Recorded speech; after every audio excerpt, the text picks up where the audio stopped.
બનાવેલો એવા પૌરાણિક થઈ ગયું, બધું જૂનું થઈ ખંડેર થઈ ગયું. હવે એના માટે કોઈ સરકારી સહાય અહીંયા કોઈ સ્થાનિક રાજકારણ એટલું બધું સક્રિય છે. નહીતર પાટણ ડુંગળી તળાવ તમે જોયું?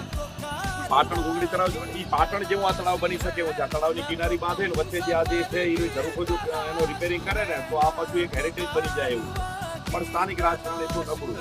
બીજું, ઐતિહાસિક સ્થળની અંદર લાખા વણઝારાના પુત્રની સમાધિ એટલે કાંઈ જેવી તેવી વસ્તુ ના કહેવાય, પણ તમે સમાધિ કહો છો એટલે તમે કહેશો કે સાહેબ આવડો મોટો ઇતિહાસ ને એની સમાધિ આવી છે, ખંડેર પડી છે, એને હલાવનારું કોઈ નથી. હવે અમારો વિચાર એવો છે કે હવે આવી રીતે ફેસબુકના માધ્યમથી, સોશિયલ મીડિયાના માધ્યમથી સરકાર સુધી આ વાત પહોંચાડે કે ભાઈ આ તો એક હેરિટેજ સ્થાન છે, ઐતિહાસિક સ્થળ છે, જેમાં મોટા ભાગના છોકરાઓને આ લાખા વણઝારાની કથાની ખબર છે.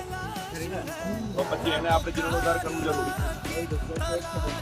હા, મોટા ભાગના ખબર એટલે આ આખું વડપાસર તળાવ. મગર આવે લીંબી ખાવા.